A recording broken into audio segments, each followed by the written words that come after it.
Hello everybody! Today I'm going to share with you a wonderful project that would be great for the spring or the fall.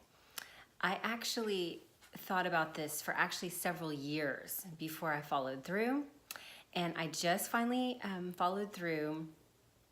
It was in the fall, at the very end of the fall too, so it was getting a little bit cold, but here in Texas you can run that risk and still end up pretty safe. But being that it's the springtime now, I wanted to share the actual write-up with you. It's a block party. I'll cut to the chase. It's a block party, and what that means is that you invite your neighbors on your street, on your block, just kind of you pick the distance around your home to your house, whether that's your front yard or your backyard or your driveway, and you throw some tables on your driveway, some snacks, some yard games possibly, and just stand around and visit for a couple of hours. The reason that this appealed to me so much is because I want to know my neighbors. I plan to live with them for a long time and I want to know them.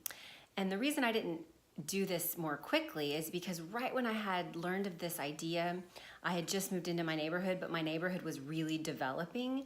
And so I wanted to wait until I had enough people kind of settled to where I could expect a crowd. And you can read all about it in the write-up. Someone at my church had already had a block party, so I met with them and kind of got some tips from them, which I shared. And I'm so fortunate because my church actually has a little trailer of supplies that they let me use with some pop-up picnic tables and some coolers and some stuff, some yard games. So I was able to borrow a lot of my supplies, and hopefully you would know people you could borrow from too if you were hosting.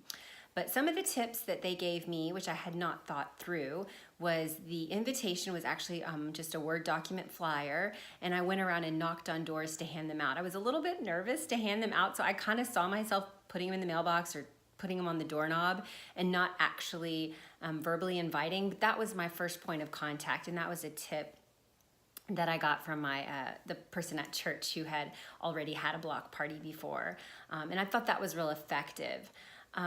So anyway, that's the sum total of it, literally just inviting your neighbors to your home.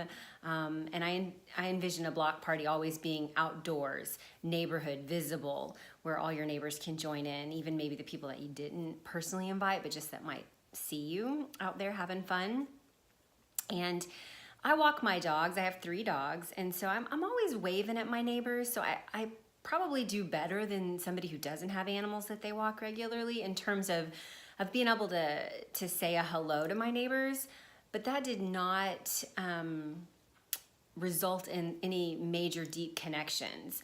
But sitting in my driveway for a couple of hours with my neighbors and visiting really, really helped foster some connectivity.